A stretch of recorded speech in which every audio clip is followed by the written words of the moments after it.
Good night. Welcome back to CoalitionM Radio. I'm your host, Carson Lopez, and my dear co-host, Jaren, is back with me today because I didn't feel like getting any guests, which is kind of not true. Actually, I asked someone, and they were like, oh, let me check my schedule, and then never got back to me like a normal college student. So I was like, okay, well, I know what we can talk about, so don't worry about it. How are you tonight, Jaren? I'm doing great. How are you doing? I'm ready to get my fire on. Uh-oh. So, if you're wondering what tonight's going to be about and you're hoping that we are going to just talk some more crap on conservatives, you have come to the wrong place. Because tonight is not that night. That was a week ago. Tonight, Jaren and Stephanie and I are sitting in the studio, and we are a bunch of liberals who are about to shit-talk some liberals. Anything to say before we get started, Jaren? Any disclaimers? Nope, I'm ready. Let's get the flamethrowers out. We have Great, let's go. To burn. Yes, we do. It is summertime, and it is time to burn some snowflakes. Okay, first of all, let's talk about snowflake. Where that came from, what people mean when they say it, and does it have some truth to it? So, Jaren, where did the term snowflake come from? I think you and I both know. I don't know exactly where it comes from, but I'm going to give you my best guess. Okay. I think someone, I'm assuming on the right side, a conservative, gave the name to liberals because they are all, oh, I'm so special. We have to treat people, a certain way. We have to, coddle them and stuff like that. And it's like they're not gentle, but they're, delicate, I guess you can say. And it's like, oh, anything can melt them sort of thing. And Right. they're all unique sort of stuff, which is a trait of snowflakes. Yeah, so some people I talk to, fellow liberals, if you will, are like, I don't get that. Why is that an insult? It's an insult because it means you have tissue paper feelings. And I know plenty of people who have tissue paper feelings. They're not necessarily all liberal or conservative, but, it's just a people thing, I think. So let's talk about, do you see any truth to that, Jaren? I like to think that we're all snowflakes. Just a little bit. Back to me. Yeah. So, listen, so I can come up with a perfect example of why people get annoyed by liberals. So here's something that used to happen all the time with someone that I know. Every time someone would say, okay, guys, let's get started, this person would be like, we're not all men, so if you could please not refer to this entire group of people as guys, that would be great. And so what was running through my head whenever that happened, first I would roll my eyes into the back of my head. I think I actually felt them in my throat. That's how far back my eyes rolled. And it's because if you know anything about language like you think you do, guys, saying, hey, guys, is colloquial language. So nobody's literally looking at a woman and saying, you're a man, as included with all these other men. Hey, guys is like, hey, everybody. Yeah. That's how people say it. Not how everybody says it, but it's how some people say it. So if someone is offended by that, I think that's ridiculous. Okay, yeah. And let's also talk about how some things you don't actually need to be offended by. And if you are offended by them, I'm going to laugh at you. And that is a big no-no to say in the liberal community, because everybody is supposed to have their own thoughts and their own opinions and their own feelings, and it's all supposed to be right and justified and valid, except that it's not every time. Do you agree with that? Yes, there are definitely people that have opinions where I'm like, even though you're entitled to your own opinion, Sure. Probably shouldn't be doing that sort of thing. Right. Yes. So what's the thing that seems to be more important to the left is getting their feelings hurt. And I don't mean that in a negative, I don't mean that in a get over yourself kind of way in general. And in general, I think, with things like transgender rights and even just sexuality as a spectrum in general, the right to walk down the street and not be called a faggot is I think most people support that. I have no problem with someone getting legitimately upset about that, because someone is actually, that's a slur. Yeah.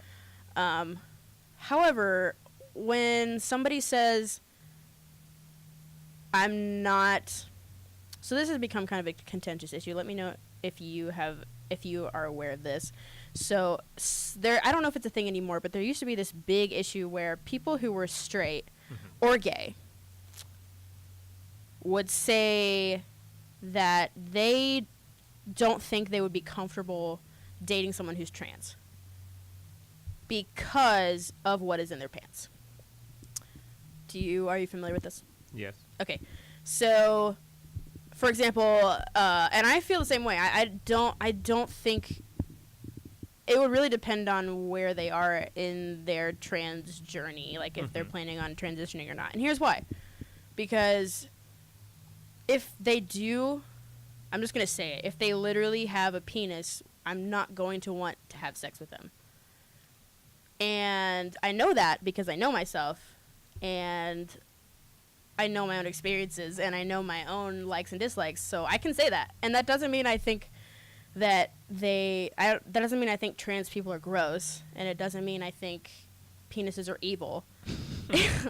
It just means there's a reason that I call myself gay or queer or lesbian or whatever. I don't really like the term lesbian. It's kind of weird, gross to me. Oh. While we're getting on this, I'm just gonna say everything that pops into my head, okay? And hopefully it offends some people.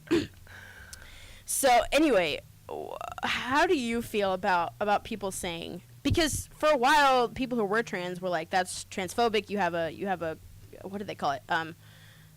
Not dysphoria, it's like genital I forgot what they called it. It's like you're uncomfortable with a certain genitalia, but you don't know until you try, which is funny. Yeah, you're looking at me like, what? Interesting. Here's why that's funny coming from a trans/gay community, because aren't our parents the ones who always told us, well, how do you know you're not straight if you don't try? And now all of a sudden it's, well, how do you know you don't want to have sex with me until you have sex with me? And it's like, I think I have a right to tell you no. And it's not like, and I don't think these situations are coming up where every time it's I don't think trans people are trying to force themselves on anybody in general. But I do think that when the question is raised and the person is like, I don't think I'm comfortable with that, all of a sudden, this person is labeled transphobic. Yeah. And I think that's ridiculous, because isn't the whole point of one of the values of being a liberal and one of the virtues is sexual freedom and knowing what you want and being able to go after what you want?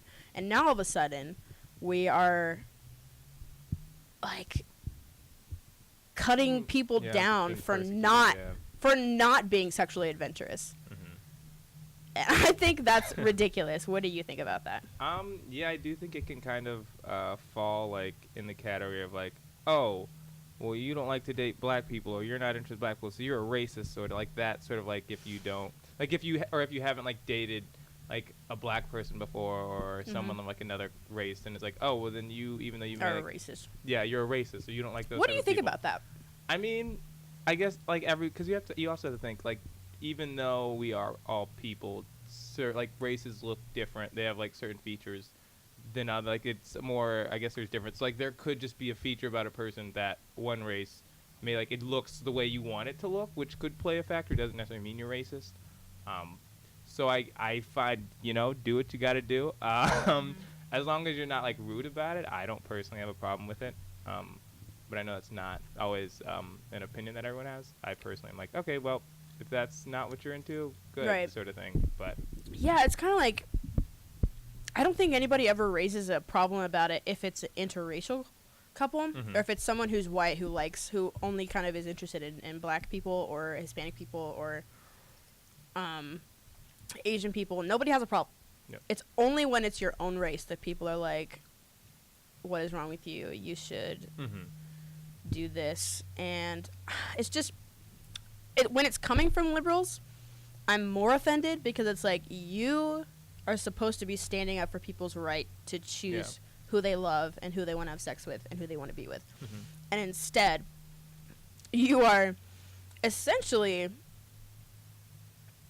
trying to force this, like, your sexuality and your adventurousness and your interests on other people. Mm-hmm.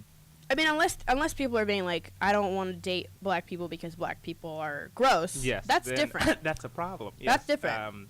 And I think you have to think about it, it's like, well, I identify as gay, so it's like, I don't want to date a girl.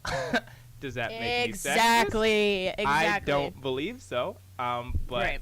I think it also like kind of falls in that. It's like, well, I've excluded a whole gender from my dating pool. Mm-hmm. Does that make me a bad person?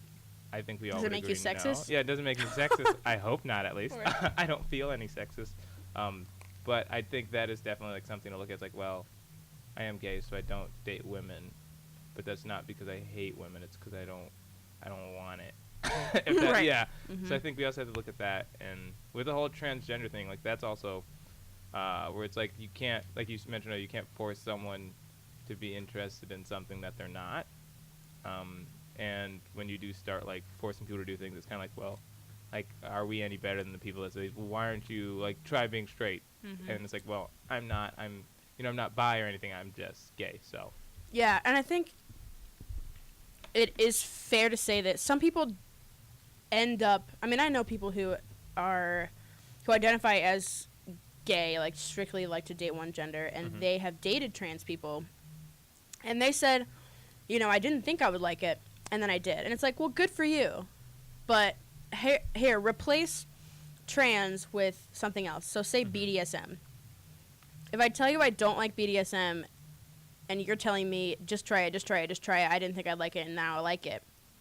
That's called peer pressure, and that's putting someone in a position where they feel pressured to do something in bed with someone that they don't want to do.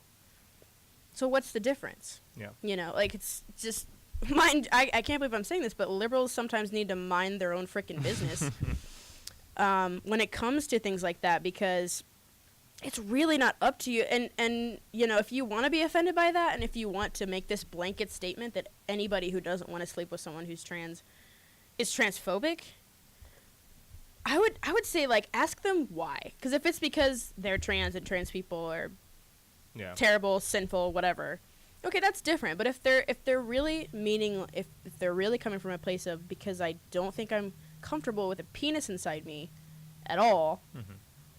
or I'm not comfortable having, I don't want to touch a vagina, like, that's fine.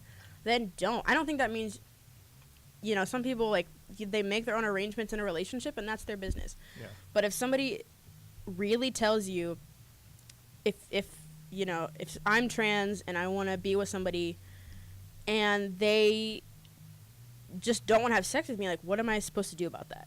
Am I supposed to tell him or her, just try it? No, that's not what I stand for. That's not what I want for people. And I don't think liberals should want that either. I don't think. I mean, I understand what they're trying to get, and I understand they're trying to normalize trans people, and I don't think that's a bad thing. I think they're being really forceful about it. They're laying it on a little thick. Yeah, they are. This is one of the things that catches me when they're like snowflakes. I'm like, I think that's a dumb way to say it, but I think that people are kind of looking. Another reason why they're called snowflakes is why? Because if you pile enough on, you could actually. It feels a little suffocating. You're right. A blizzard, and that is deadly, and can seem a little oppressive at times. Yeah, absolutely. And another thing, anything that we say tonight, I feel so good being able to air these grievances about my own friends and my own people who agree with me on most things. Mm-hmm. Because here's another problem with the left. You can't say anything because they will go up in arms immediately. So I know for a fact that if certain people listen to this and hear me say, if I don't want to have sex with a trans person, I don't have to, are going to lose their minds. And they're liberal. Mm-hmm. And so one of the reasons I think I was so excited to do this episode in particular, and I've wanted to do it for a long time, and I've wanted to say these things for a long time, is because I don't feel like it's encouraged anymore. I don't feel like saying as a liberal to another liberal, I disagree with that, is allowed anymore. But I don't know why. Yeah. I don't know what's happened. I think that people have become so polarized. Not everybody, and I think most people are in the center, or reasonable, at least I would hope. But I think that a lot of people have stigmatized moderation. Mm-hmm. And what I mean by that is I think that if somebody on the left, just use this plain example because it's easy to think about. If someone on the left is like, I think we should think about this whole gender thing. Is it really a spectrum?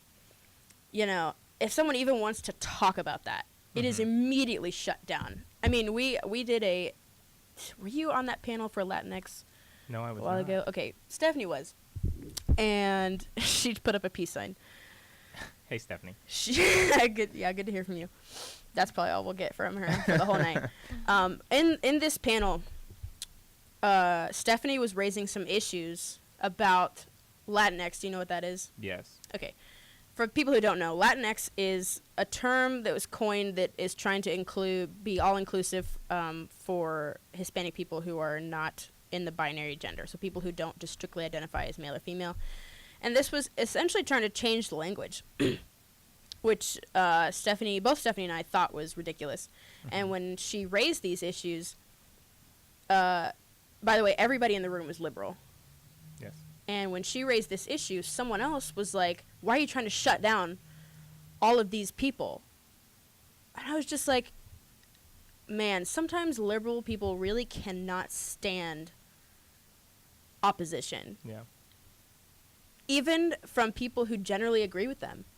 And I think that's a problem. I think it's something we have to work on. No, yeah, definitely. Honestly. 'Cause I remember that episode, and yeah. Because I think the problem was because I don't, just so everyone knows, I don't know anything really about Spanish. But what I was told is that things like just random words are associated with he and her. Yeah, there are feminine and masculine words. Yeah, feminine and masculine words. And if you did Latinx, then you would have to change all of them. And I think the major problem was all right, who's gonna sit down and do that? How long is it gonna take? How are we gonna integrate it into because it's a super old language, first of all. Exactly. So how are we gonna integrate that? And I think that was kind of what you guys are bringing up, and I don't think they were really focusing on that. They weren't, because it was more about. I don't really know what that was about. Honestly, I don't think people who came up with that thought it through. Yeah. Because first of all, like you said, it's an old language, so you're just gonna change everybody who speaks that language. You're just gonna tell them to change it because you don't feel comfortable with how they speak. Second of all, you know that English is the only language that doesn't have masculine and feminine verbs and words, right? Mm-hmm. So right there is some English American privilege. Well, there you go. Because you think that you can just impose all these rules. Mm-hmm. And I don't know if it was people who primarily speak English who came up with this. Yeah. I think that Hispanics are It definitely must have been someone who just spoke Spanish, because the X at the end doesn't make sense in the Spanish language. You're saying it's someone who definitely does not speak Spanish? It's definitely Okay. someone who may have known some Spanish but didn't that's not their native language. It's maybe. not their native language, because the X at the end does not make sense. Gotcha. Yeah. Exactly. And so I was, I still get irritated just thinking about it, because I'm like, man, you think you can just impose all of your own values and your own cultural perspectives on everybody else. Yeah. And it's so ironic coming from liberals, because it's you are the one who preaches about privilege and about people who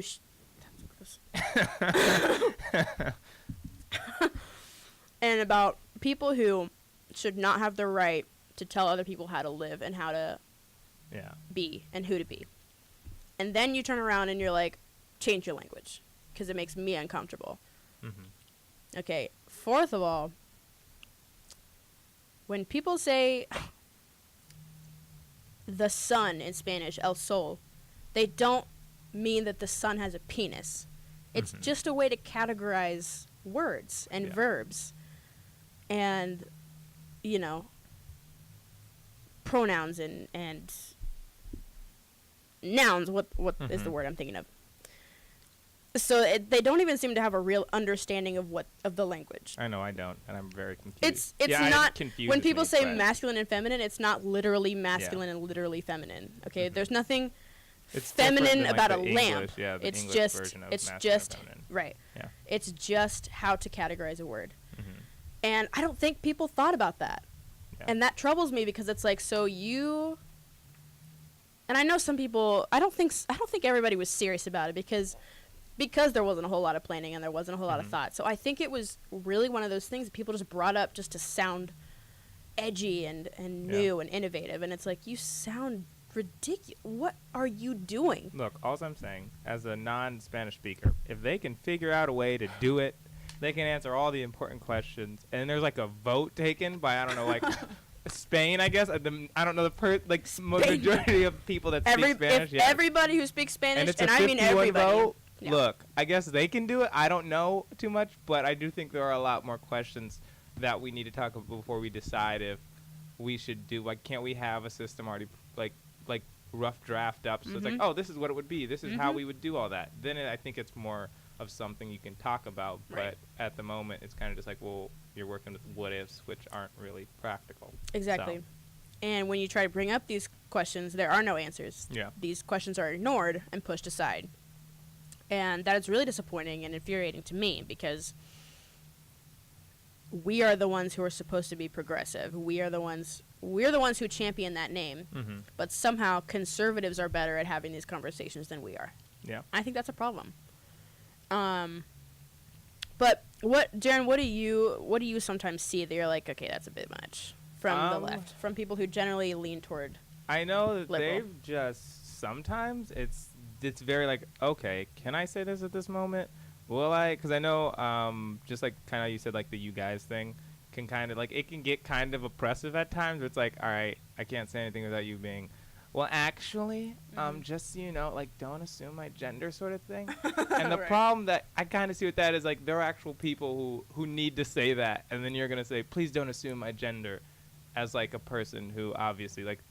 What do you mean people who need to say that? Like people that are like transgender or something where it's like an actual thing that they have to deal with, and you have like a random person who doesn't do it that every day, and then they just hear someone say something, and they look at them and say, please don't assume my gender. And I think that's kind of like, even though they may not be trying to, I think it like kind of diminishes it, like when someone else tries to do it that actually like needs to say that, and it actually like applies to them more. And I think that's probably like, there are like, not everyone, but there are some liberals who just assume that the struggles of one can be applied to them also, and they use that kind of like either as a joke or just like make someone mad or something like that. And I think that does like diminish it as a whole. Yeah, I think that's a great way of putting it, that you just kind of take on other people's,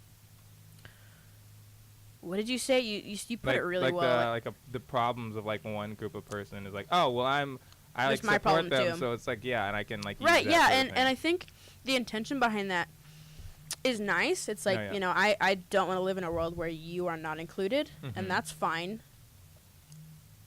However, I think there needs to be a balance kind of recognizing that you can't just jump on the bandwagon because it's trendy on Tumblr and say that you also feel this way when you don't. Yeah. You can understand it. Like, I don't, you know, I don't understand the struggles of being transgender because I'm not. Yeah. That doesn't mean that I'm going to take on their struggles and be like, I don't know, me too. Like, Yeah, when and I do I don't. think I there think are, I think that's disingenuous. there can be like certain situations, like, or if an environment is like extremely hostile to a certain type of person, if you do like feel like, okay, I want to be with them, then like there is a point where you can be like, all right, also becomes my struggle too, and kind of like stand up with them. But for like the most part, at least on campus, in most situations that is not the case, and then you have like a cis male or cis woman who obviously identifies as like straight or gay, but like you can clearly tell and what they identify as, and they do identify as that will then use that. Right. to just either do it because they don't like someone or do it like kind of like in the joke sort of thing. And I think that does diminish it, just the whole like movement as like as a whole. So Yeah, absolutely. I think. Do you remember when gay marriage was still, same-sex marriage was still kind of hanging in the balance with the Supreme Court, and there were some straight couples who were like, "We're not getting married until everybody can get married." I'm just like, why? Why would you do that? Yeah. You don't have to do that. Like, it's okay. Like, I like the thought. Mm-hmm. I don't think you're really going to go through with it, and if you do, you're crazy. Just, if you want to marry somebody. I mean, thank you, I guess. Yeah, it's kind of like, well, thank you, but you can get married. No, That's the yeah, whole point. that's You what can we get married, can, and we we can't. And so you saying, I'm not going to do it, like, that's, you get to choose that. We don't get to choose yeah. that. We don't, or we didn't. We do now. Woohoo! That's true. But, yeah, another one more thing about the Latinx thing, when people would say, like, when there's something in the Spanish language where if it's a group of women, but there's only one guy in there, Mm-hmm. they are referred to as the masculine verb tense. Does that make sense? Yes. And people will use that to say, well, it's a very male-dominated culture because, and that's seen in the language. Mm-hmm. And I'd just like to say that you're right. The Spanish culture is so old that, yes, there are some problems with patriarchy. The solution, whoever's listening who thinks Latinx is a good idea, the solution to fixing the patriarchy in the Spanish-speaking culture is not to start with the language. The language, yeah, probably shouldn't do that. Okay? One. You should start It's a little big. with the mentality. Yeah. Or maybe even start farther back from that. Just sit down with someone and talk to them. Baby steps, I think. Baby steps. the You language don't is start definitely- with the symptoms of a problem. Yeah. Okay? I would just like to add that. I just wanted to say that because I thought of it and I was like, I should probably mention that because I'm sure someone's going to be like, well, but this and this. There it is. I like your liberal voice right there. Yeah. Yeah, I got passionate. My liberal passionate side's coming out as I'm shit-talking other liberals. Okay, so I don't remember who brought this up, but I was talking to someone. Oh, I remember who it was. I was talking to my friend. We were getting lunch, and it's always funny, like when I am sitting down with someone who's also liberal, and I say something that bothers me about liberals, it's like I can see them relax because they're like, oh, good, I can be honest about what I think is up with the left. Yeah. And I just want to say that that's a testament right there to this problem that liberals seem to have with talking to people about real issues. And she said that she thought that bathroom controversy policy thing caused more problems than it actually solved. How so? So the trans bathroom stuff, she was like, she brought up the point that, trans people have been going to the bathroom of their choice forever, and all of a sudden Now they're thrown into the spotlight, and it's like, all of a sudden man. it's like, should they have their own bathroom? It's like, no. Since when have you gone into the bathroom and checked people's pants before you let them into a stall? You're not a security guard. Nobody is. They're not allowed in there for privacy reasons. Now, that's not to say that trans people who maybe quote unquote don't look trans, like maybe it's a little more obvious where they are in that stage, that they don't fully encompass the gender that people think they should be. Yeah. And they get harassed and they get assaulted, and it happens a lot. So I'm not saying that it never happens, that it's never a problem. It is to some extent. Okay. But yeah, I think that shining a light on it made it worse because then people were being vigilant and looking for it. Yeah. What do you think about that? I mean, I don't know a whole lot, I guess, like, number-wise. I do feel like, because I know I went to Mumble Attack, which is, like, the Midwestern Gay Conference. I don't know the exact acronym. Gay conference. When we went, all of the bathrooms were, like, gender neutral. Like, they taped over, like, what they were, and I didn't know that. So I went, and one of my friends walked into a bathroom, and he was like, which one? And he just walked into one, and I was like, And I looked around. I was like, I don't know what's wrong. And I kind of like poked my head into one. And I was like, I don't know if this is the right one. So I was like, I guess I'll just go on the other one with him. And then it turned out that they were just either or. But there was definitely like, it was nice after a while. But at first, it was I was a little scared for some reason. Like just walking, I was like, okay. Well, it's what's a gonna culture happen? shock. Yeah, it was definitely a culture shock. In like as like I think like the second day, it was like relaxing. I was like, oh yeah, I'm just gonna go to every bathroom I want to, and it was like really nice, and I do like appreciate it. As far as bringing it up, I feel like maybe if they never like the people that brought it up, like, well, if we never brought it up, it would have never been fixed. So one could argue that's why, even though if it does get worse, at least we're talking about it now. So what's being fixed? The bathroom problem that existed, I guess, because you do have the people that were getting. That are being prosecuted and being like attacked and assaulted from bathrooms. And But this, I understand what you're thinking. Yeah. But there are those that did it. Like even though there are lots of people who can do it without, right? But there are still those that do, and it's like, well, we want to do something for them.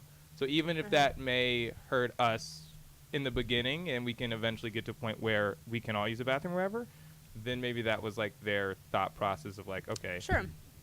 we want to help these people, even if it's not all of us. We do want to help these people, and this is the way to do it. Is what they thought and did it. So. Yeah, that's definitely a good point. That these issues still need to be addressed. And I don't know if that brought up more problems than it solved. But I thought it was a good point that she brought up. And I could see how all of a sudden everybody's thinking and talking about it, and everybody's really self-conscious about it. Yeah. Maybe it did make it a little worse, but I don't know. Maybe people were then like more aware that trans people are getting like some are getting like attacked and assaulted because of that. And that they exist. Yeah, I do think because we also like as liberals, silence is basically like death. No, there's like a saying, silence is acceptance or something. Or it's like if we don't say anything, like then we the basic condone premise is of that acquiescence. happening. It makes it worse. Yeah. So like not saying no or not standing up for it makes it worse. You're basically an accomplice. So I'm assuming that is possibly like a philosophy behind that whole thing also. Let me talk a little bit about that too. The whole if you don't speak up or if you don't write this long-winded post that nobody's going to really read except for the people who already agree with you on Facebook somehow gets things done. I can assure you it does not. I know, oh God. I have so many friends, so many fellow liberal friends. And you know what's funny? I don't see conservatives doing this. And maybe it's because I've hidden all of them. That's a true But hidden, and that's why it doesn't work, folks, because we hide all the people.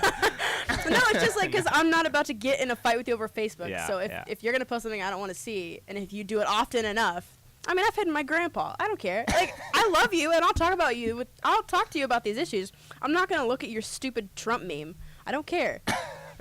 Anyway, I have so many friends who will literally post things like, "If you don't agree with me on this, unfriend me," and it's like, what is the matter?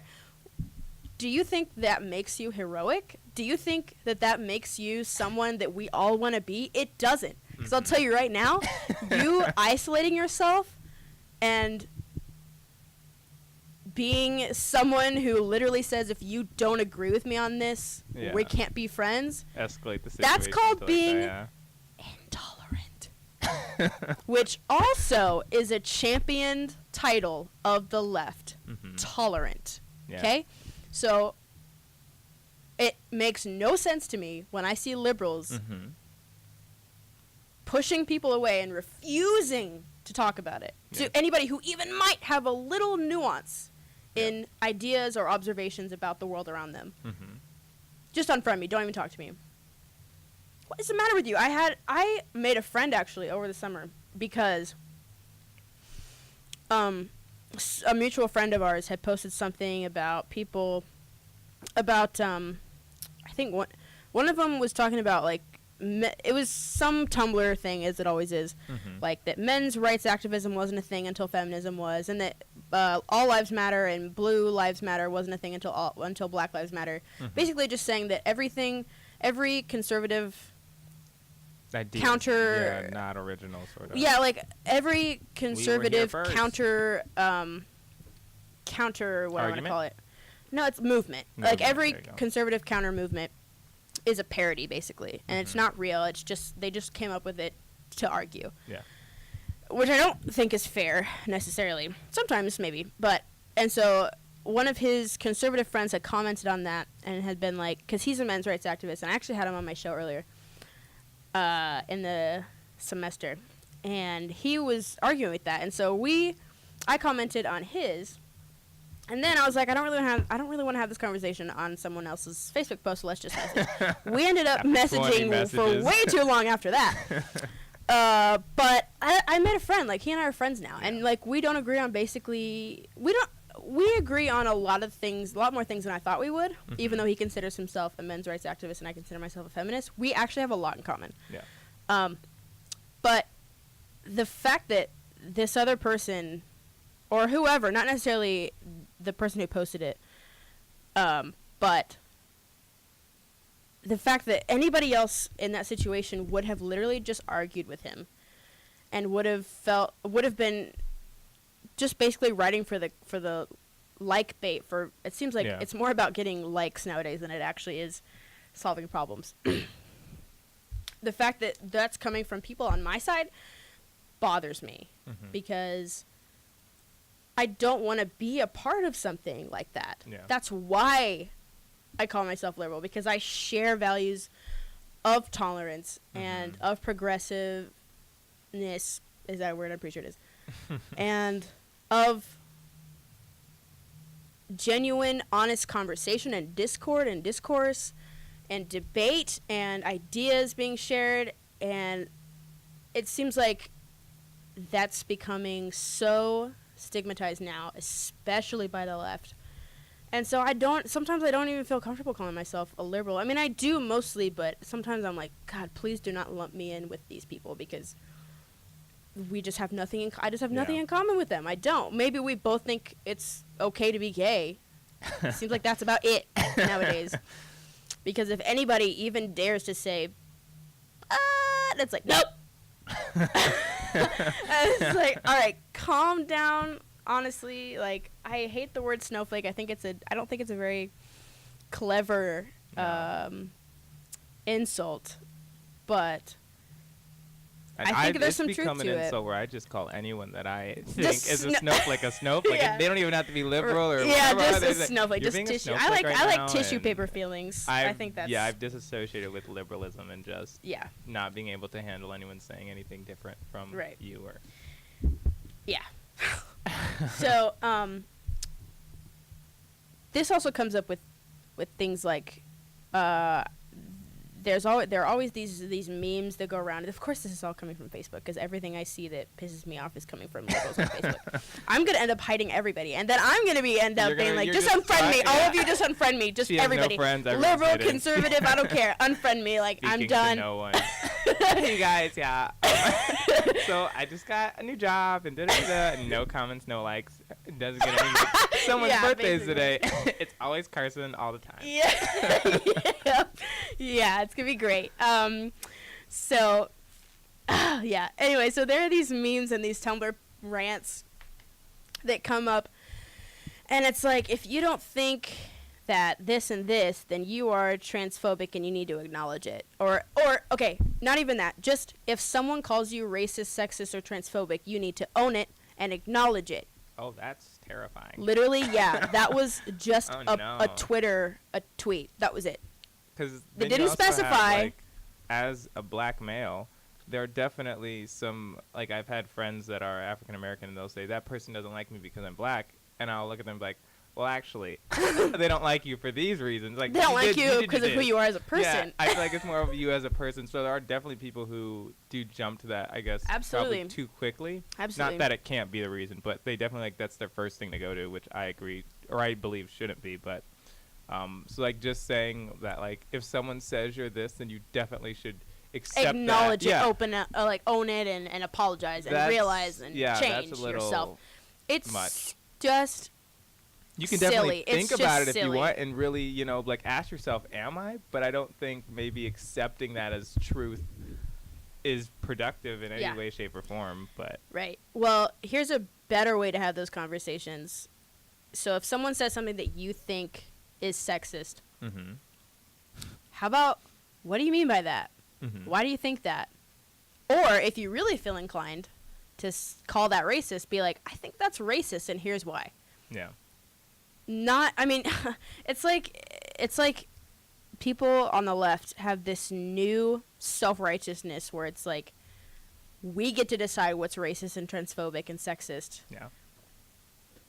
And I don't have to explain to you why. Yeah. And sometimes it's like, you know, if you say something racist or sexist that's blatantly racist or sexist. Then it's like there's certain situations where Well, it's like yeah, when you obvious. say you're a credit to your race, okay. Here's why that's racist. Because that means that you think all the people who are my own race are crappy. Yeah. And so you saying I'm a credit to my race is like, oh, you're one of the good ones. Mm-hmm. Okay, so are the rest bad? So that's a good way to explain to someone who may not understand, Yeah. or maybe just says it because they're just racist and that's who they Mhm. are. Whatever. There are ways to go about it Yeah. without being like, well, that's racist. You should apologize. It's like, okay. If it's something more actually, subtle, I have what? an exact experience. So Okay, the go other ahead. day, some of the other RAs were at the front desk, and they weren't speaking Spanish. Like I think 4 of them there, one of them, 2 of them, or 3 of them, like actually like speak Spanish fairly well. One not so well. I think he's still learning. And then they were all like saying like phrases in Spanish, and I was like, "Ay caramba," because like they were like, "Oh man," sort of things. And I said it, and I think 2 of them were like, "Is that racist?" And I was like, "I don't know, is it?" And I was like, and then because there was one that was like a native speaker of Spanish, and I was like, "Is it even Spanish? Like, is it even Spanish?" It's like what? Because they were like, "I don't think that's actual Spanish." I was like, "What does it mean?" And they're like, "I don't know. I don't know if that's actual Spanish. That might be racist." It's actual Spanish. No, yeah. We came to the Okay. conclusion it's actual Spanish, Uh-huh. and it translates into like, insert explicit word there. It starts with an S. Okay. And I was like, oh, okay, cool. But yeah, there was definitely like a moment where like, oh, is that racist? And I was like, I don't think so. But like I was like, well, I'm gonna ask someone that actually would know the answer to that question instead of listen Uh-huh. to you say it possibly would be racist and I shouldn't say it. I I was don't like, know why well, that's- yeah. Well, I mean, if you suddenly changed into a poncho and a sombrero and carried some beer No, yeah, around it with was you, if definitely, you like, were in- imitating a stereotype, okay, yeah, don't do that. But it was like That's rude. There was context within. We were all kind of like saying phrases in Spanish. And I was like, oh, I got one. The one that Is I that can racist? do. Yeah. And they're like, No, And I was like, it's not. Is it a phrase in Spanish? Then I'm pretty sure it's Spanish. And then one guy was like, I don't think those are Spanish words. So we got that cleared up. But there definitely was like a moment where, Yeah, and they may not even all identify as liberal, but that's a situation. but it's this social climate now Yeah. where it's like, can I say that? Like, if I'm not literally a Spanish speaker, if I'm Mhm. not Hispanic, can I say this? Can I say something in Spanish and not be yeah. racist? And it's kind of funny because Stephanie tells me, you want to tell Jaren and everybody what people say to you a lot when they want to greet you? Okay, so here's when it gets a little racist.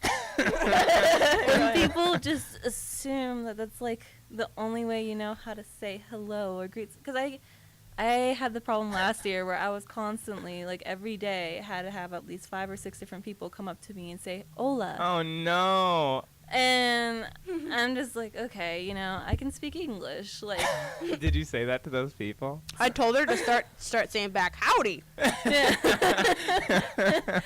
no. American? How are you doing today?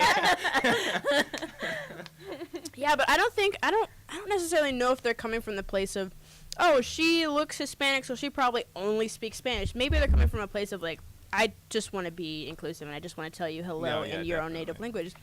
And that's fine, but like when it's like random strangers who just Yeah, come that's to- kinda weird. That's when I get a little like, Yeah, I think it's like some people like caring maybe a little bit too much to be Yeah, sure. as super inclusive as they possibly can Yeah. be, Yeah. which can then turn into them being like doing like race, like a little It- racist stuff. Like it's a little charged with. I was like, why'd you do that? But Is I it don't, just because, I don't know if it deserves the label racist. Mhm. And because when you say something is racist, Yes. that word holds some weight to it. weight. Yeah. Okay. So I don't like when I when agree. liberals just throw these words around: sexist, transphobic, homophobic, racist, like they're just play words. Like you can just throw the racist card down and nobody will challenge you. Yeah. And it's not true, because people who are talking to Stephanie and saying "Hola" may not understand that it annoys her. Racist, Yeah, but and they don't racist understand that it annoys her because they don't. I don't know, because it's just passing by. They just want to be nice and they're awkward, and college students are awkward, and also unreliable and stupid. Okay. All right. I will probably edit Myself that out. included. Yeah. Hey, look. Anyway. Shots fired. And so I don't think that these people are like looking at her and being like, now if they were to, if they were like bend down and look at her and say, "Hola, amiga, ¿cómo está?" Like that's say okay. amigo. Settle down. They don't know what they're doing. Hola, They don't. mi amigo. Yeah. My name is. No, I know. But they Yeah, don't know. he's but they don't know. So mi amigo, Yeah. me llamo, and it's like, okay, like you don't have to. She's not dumb. You don't have to talk to her like that. Like if they're treating, or if they're, there's definitely a line. I don't think that saying "hola" to someone who looks Hispanic. I think it's is racially racist. charged. I think. What do you mean by that? Like the comment itself is racially charged, as in like. As in, they're assuming her ethnicity, so they're saying. I mean, sort of, but more like it is charged because she is that ethnicity or race. So it's like charged in that way. Okay. Which it doesn't have to be like negative or positive, but it is like racially charged, which is, I think, definitely a couple steps down from. I mean, that's they're racist. not saying it because. They're not saying because yeah. of the color of their hair. They're definitely looking at her, and their brain is saying Hispanic or so Mexican. So she must speak this, and I So think that's where let's the say charged hola. part comes in. Which is So it's funny like you because assume people they don't speak say that to me. Only Spanish people when I'm working. Spanish people. I mean, like Spanish speakers. Only one person has ever asked me, "Do you speak Spanish?" Personally, No, I honestly, don't. I'm not gonna lie to you. You're a little racially ambiguous. I'm not gonna lie. I'm darker Straight than up. Stephanie is. I understand that maybe, but you're definitely Whatever. a little racially That's fine. ambiguous. I don't know That's if you fine. feel that way, but I mean, yeah. Sometimes I look in the mirror, I'm like, "Oh God, so brown." Just kidding. But no. So here's something different that is definitely racially charged and Okay, inappropriate. I'm ready. When someone walking down the street sees a black person Mm-hmm. and says, "Hey, what up, N-word?" Not necessarily I'm assuming hard with R. yeah, with an A, Not the correct. hard R. Gee Definitely, Louise. yeah. Obviously, that person does not understand Uh-huh. that there are really some things that are just Bold inappropriate move, to bold say if move. you are not part of that culture. Okay? So I understand that. I don't know if hola is the same because it's not like No, it's yeah. not like A something little people just different. call each other. Yeah, they Yeah. don't end it with that So, swear. yeah, like there are lines and there are levels. I feel like I don't think I would call hola racist. I don't even know if I would call the one white idiot, socially awkward person who said that to a black person. I don't think I would call them racist. I would just call them socially oblivious because it's like I would need you're to not know the motives for them doing it. I think sure, it depends on yeah, what they're doing it for. yeah, Is it it's out okay, for yeah, something? that's fair. That's fair to say. Well, what's your intention Yeah, behind yeah. it? But when you say something is racist, No, I understand. it better be racist. It better be like someone thinks you are less than them Yeah. because of your race. It better be someone thinks something is wrong with you or assumes something about you that is derogatory. And I think it also has to do with, and I know we talked a little bit about it when we talked about safe spaces on our own. Just like the voc, like we don't have words for some of the stuff, so we just lump it with that one, like racist, because like Yeah. there isn't necessarily like a name for things that are, I guess, like offensive. I put quotation marks around those to a certain race, even though it may not be, I think, lesser of you sort of thing. Sure. Like there isn't. I don't know if there is. Someone please educate me. I don't know if there is a name for that, and so we're just like, okay, it resides closely to this one, so we will say it is racist. Well, okay, but it's just incorrect to say that. And No, I agree. I think that it takes away the value and the Of weight of the- the yeah. word. If you're just going to throw it around at every little thing that you don't know what to call it, you just assume it's racist. We just say like category 3 racist. Like that's like Stage 3 yeah, terminal like that- racism. Like that's a category. I know it's not that bad. It's just category say, one just say, how about racism. socially oblivious? People are socially oblivious. It happens all the time. Some people will be a little, like, I don't know, like, if I'm about to lift something heavy at work and some guy will be like, do you need help with that? And I say, no, like, I can do it. And that's fine. Yeah. I'm not assuming that they think, well, she's a girl, so she's Yeah. not very strong. And if they are assuming that, watch me pick this shit up. And I think another thing is, because I know we actually had something like that at the beginning of the year in RA training, where one RA was like, "Oh, ladies eat first," sort of thing, like after you, and then she was like, "Well, it's fine, you can go." And the guy was like, "No, after you." And she said, "So if I don't eat, will you eat?" Like, Right. yeah, she's like, so you're gonna force Yeah. me to get in front of you, and I think that's where the problem came in. It Sure. wasn't like the initial, "Oh, ladies first" sort of thing. He was just like very persistent with it, and I think that's also Yeah. where Right. the intentions and stuff like that come in. Yeah, that's a great point. So when it's little things like that, it definitely matters the intention behind it, which is why you should be careful and not just label everything racist, sexist, transphobic, whatever. Because if you don't understand where the person's coming from, you don't. Maybe these people don't even understand what the word means themselves. Yeah. I used to not understand what racist meant. I thought it meant like you had to treat people bad. Yeah. It's not necessarily that. Prejudice is prejudice. Like it's how you feel. It's your thoughts and your attitudes about somebody. Yeah. It's just not think necessarily how you we treat them. Definitely are starting, at least in most instances of using the word racist, associating it with a different definition that Yeah. it may not have. It's getting a new and I don't know if it's socially. just from like the society that we live in, which Yeah, if it I think changes, so. great. But at the moment, it is like I wrong to just use it think in that sense. I think that especially liberals need to be very mindful about What words they use. and how they about use what them. you're saying Yeah. because. Once again, it's so ironic because we are the ones who are supposed to be championing sensitivity and consideration and open-mindedness, and yet we have this problem where everything we don't agree with is either racist, transphobic, or homophobic, and we have a right to be offended by it. And it's like, no, I'm sorry, but being offended is not in our Bill of Rights. So you don't have a right to be offended. You just have a sense that you're Yeah. right in being offended. So there's a difference there. I say you can have a right of being offended, but you don't always have to say something. Like I Well- don't like doing it. Like you can obviously someone like if someone says anything to you, you I guess like as a person can feel so like there's no rules I guess like restricting you from being offended. Maybe Sure, that's like, yeah, it's theas my no right. law against you being But offended, but there's there's also not no a law validating maybe. Exactly. There's no law validating your Exactly. actual offendedness. Right. But you can, yeah, sure. Yeah, go ahead, sure. Be offended if you want but to. That's you may who you're not going to be as a human being. Things are going to validly- upset yeah, you. That may not be valid. Right. There is no- Exactly. yeah, so- And this comes up a lot, like when I'm talking to people who agree with me mostly. And I say that, but sometimes they don't really agree with me mostly. I think that everybody's feelings should be validated, and it's like, and like bringing this up with someone who's gay, and I'm like, okay, well, do you feel that someone who's homophobic, who feels genuinely Yeah. disgusted by gay people, Should be is that validated. validated? Are you going to validate that? Mhm. And it's like, I think you should. I think you should be like, okay, if it grosses you out, it grosses you out. Whatever. I See you think later. straight Yeah. sex grosses me out too. Like, whatever. Again, it depends on the intention. Are they really being homophobic, or are they just Yeah. or they just have their preferences? But Mhm. it's like, you see, there is nuance. Yeah. And I don't think that's really allowed anymore on the left. Mhm. You're not really allowed to not be okay with something.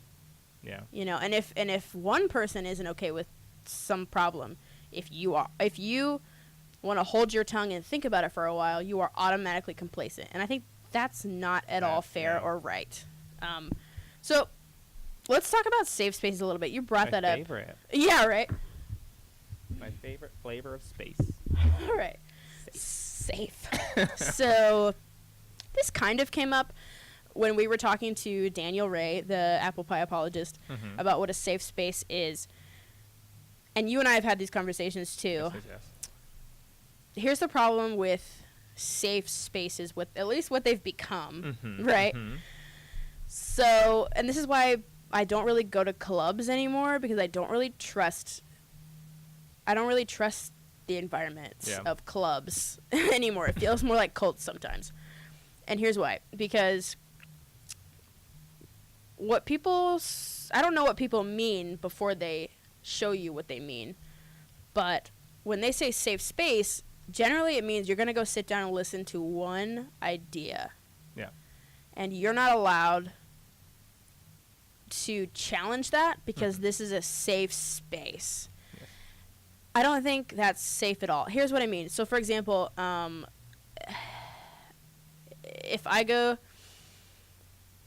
like something like church, I would consider a safe space because there's one general idea being thrown around and people are just agreeing with it. And if you have to challenge it, do it later. Yeah. Not around everybody else. Because that's the culture there. I would call that a safe space. And I think that's what a lot of things have become now. Like, so, if I were to sit down,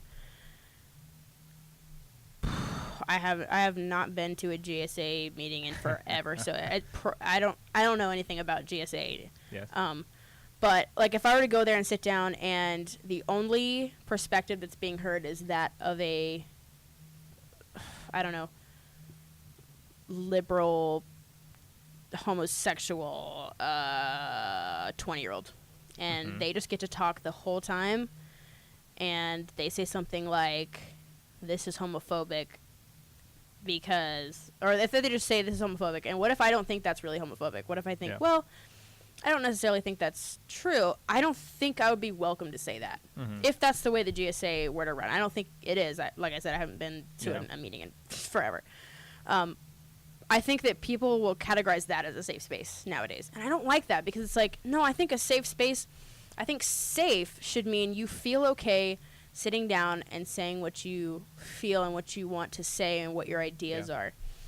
Not so that you cannot be challenged, but so that you know you are safe from personal attacks. Like you are safe from being assaulted, you're safe from being harassed, you are safe to be yourself. But that also means you need to let other people be themselves too. Yeah. Okay, it's a mutual thing. It's not a one-way street where you just get to say whatever you want and nobody else gets to say anything else. I think it's really sad that that's what it's become. I know where it started. I think it started with something like, I don't know if this was a real thing that happened, but apparently the whole safe space thing started because a group of students just wanted to be able to have a place where they could go and be themselves with a bunch of other people who were like them. So I think the analogy, I don't know if this really happened, like I said, but the story is a group of gay students were being constantly harassed. They couldn't really go anywhere without a bunch of Christians standing outside calling them faggots and like saying you're going to hell and just harassing them. That's harassment. Yeah. And they wanted a place to go where they could just be themselves and share their experiences and have friends. And they call that a safe space. Okay. But and there's a difference here. What the line I'm trying to draw is between harassment and nuance.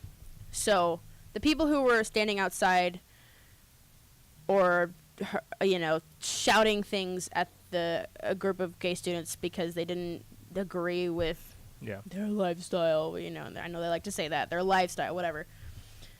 That's harassment.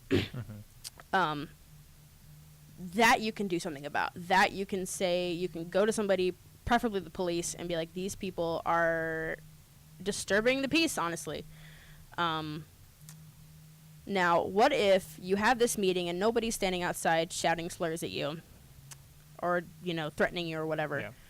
What if a Christian who doesn't think that having sex with the same sex is okay walks into your meeting?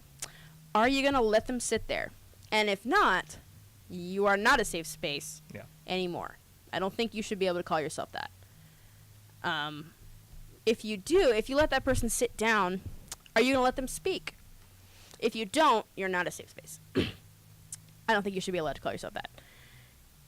If you let yourself speak and you let everybody speak, including that person, and let them be like, well, I was just born and raised in a culture where this doesn't make sense to me. Yeah. And maybe they say it rougher than that. Maybe they're a little harsher. Okay. I think these things can be worked through. And I think that's hard to hear And I understand if you don't want to be around it, if you don't even want to hear someone say that to you anymore. Yeah. Okay, then you don't have to be friends with the person, but understand that when you get into a group of people, eventually you're going to disagree on something, and it's going to be personal, and you're going to feel hopefully not attacked by it, but just you're going to feel uncomfortable with whatever the disagreement is over. And if you can't handle that, that's a personal issue you need to work on, okay? It's not something that you should be able to just disqualify anybody from walking through the door over. And that kind of ties into the whole, like, isolating yourself, unfriend me if you don't think this, or this is racist and you need to acknowledge it because you're the culprit here or whatever. It's this whole mentality of, I'm right. Yeah. I'm right, and that means, and right is right, and I'm right, and it's just like... And if I'm right, someone has to be wrong. Exactly, and it's just so sad because we could do so much more with these spaces. I like to call CoalitionM a safe space, and I don't mean it how other people mean it. Yeah, I'm about to attack him. I actually am holding a knife to his throat. I made him come here. He's shackled to the chair. You think I'm kidding. Is that racist to say shackled? All right, moving on. No. Maybe a little socially... Oh, yeah. Maybe a little socially oblivious. Yeah. But I am aware. So I'm racist. just racist. Category 2? Yeah, category 2. Yeah. So, anyway, that was a joke. He's not actually... I don't have him chained up, shackled. So, anyway. Oh, man. I see a lot of great potential in safe spaces to go and sit down with people who share your experiences, but isn't the point to learn something new, to learn something different from somebody else? You know what I mean? Yeah. Because you and me and, Caroline and anybody else we know, Stephanie, we can all sit down and we all have this one thing in common, okay? But we all come from such different places. It'd be so boring to just the four or five of us sit down and talk about how gay we are. We would run out of patience with each other because it'd be like, okay, what else? Because we're more than our sexuality. Like, so shouldn't exactly. So shouldn't safe spaces be about? Shouldn't they be about challenging ideas? Schools, universities, classrooms are safe spaces. I think that. Honestly, I think it comes back down to the name. I think the name is wrong for at least what you described in my head, just because I feel like when someone hears safe space, they feel like, oh, I'm going to go there. And I know a lot of time it's associated with a certain group of people or type of idea, just because, like, as you mentioned, the name came from, like, a group of gay students. And that was, like, basically a gay safe space where they can go and talk about the things that they normally couldn't with other people, and that just happened to be gay. Just be comfortable. At the time, Just be comfortable being themselves. Because, they really couldn't. But nowadays, it's kind of like it's not as extreme. You don't really need, like, that safe space. There was quotation marks around that to do that. At least not in all communities. Some communities, maybe. I don't know. So there isn't, like, that need for that. But I don't think we've, like, gotten away from doing stuff like that. Where it's like, oh, this is a safe space for black students. This is a safe space for gay students. This is a safe space for... And it's like, if you don't fit in there, it's like, well, this isn't the safe space for you, sort of thing. Right. And I think that is... Like, I do agree, like, there shouldn't be any, like, hostility towards someone that doesn't necessarily agree with you, but there is, like, that coming in, like, people perceive, like, coming in, like, oh, this is what it's here for, is so I can talk about X, Y, and Z topics that pertain to this category of students or people. So, I think it's the name also kind of does. Yeah, and I understand, I can see where it started, like, where, so we have a Black Student Union here, and they're doing great, and it is really a place for people who share race to come together and feel comfortable being around people who are like them, and that's great. Have you ever been to one of their meetings, by the way? Yeah, not recently. Like all these clubs I went to, like, freshman year, because I was uber freshman, what year are you now, so excited. person? Shut up. Okay. I'm 30 years old. I've been here a while. I won't leave. Actually, don't air this because they're not supposed to know that I'm here. I got you. Okay. Change your name. But yeah, Carson Lopez isn't not my real name. So yeah, I can see where it comes from, and I think it's a great idea. I think it has a lot of great potential, but I think we dropped the ball. Yeah, I think that we are making a mistake by making it about only what we have in common with each other. I think that's a mistake. I think it's just because also kind of like what I feel like, at least in the beginning, like what your problem with liberals is that society is just changing, and it's like changing at least in my opinion, changing in like the favor of liberals, where like America is becoming more and more liberal. And we're like, maybe at the beginning, that like, happens, change happens. Like in the beginning, when you are such a minority or not a favored group, you do kind of have to be a little bit like stronger with your points just so you can be listened to. And now that like we're a little like we've grown up a little bit, our punch got a little more weight to it. We don't really know our strength maybe. So it's like that whole like adjusting to, okay, maybe we should dial it back.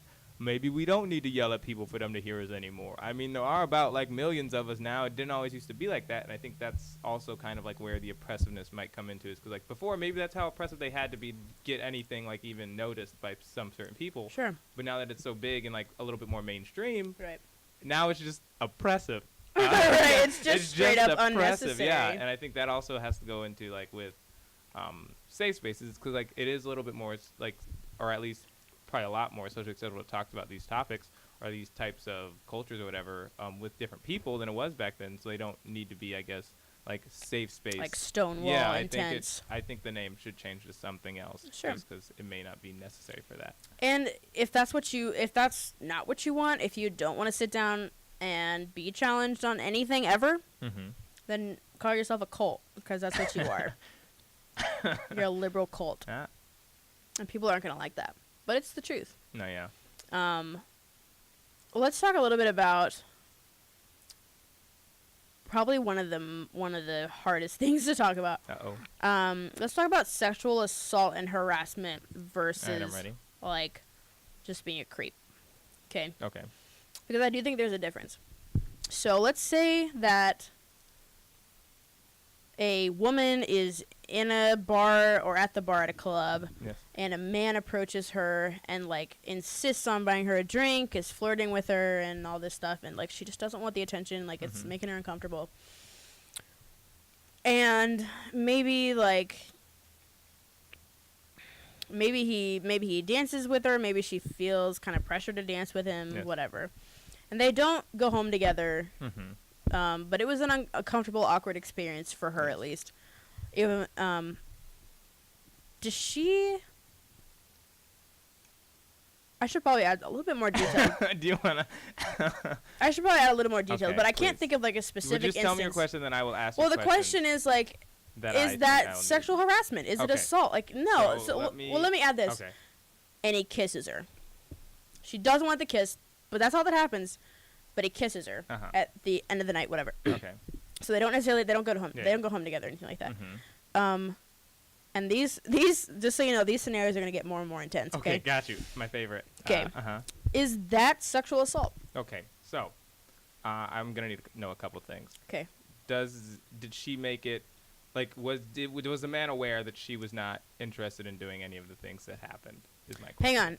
Let's just pause for a second. Notice how Jaren is asking for. I need to. for These are some more. questions because if even if she felt uncomfortable, did all these Right. things, but she did all these and it didn't. He was unaware that she was uncomfortable. I would feel wrong saying that was harassment of any kind. I feel like if she says, "Oh, I don't want to do this," but then he kept going, I would think it's harassment, sexual harassment. I guess it depends on what he did, but it is harassment of some sort. Okay. So if he Yeah. knew she wasn't interested or anything, and she obviously was not here Made for it it, clear. but then he still kept doing it. Even if she did like kind of go along maybe at one point, that would be harassment of some kind too. Here's a better.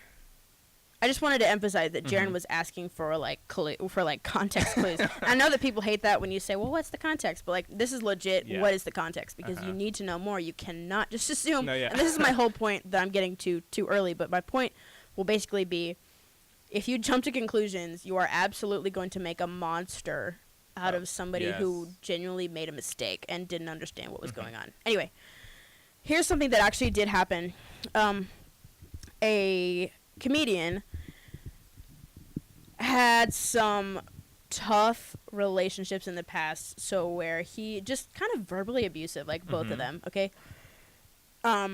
He ended up sleeping with somebody and then not talking very nice about her afterward. Yes. And he had texted her trying to hook up, and she was like, no, I'm uncomfortable, like I have a boyfriend. And he was like, oh, okay, sorry, could you not tell your boyfriend that I did this, because Yeah. I don't want him knowing that I Mhm. hit on you.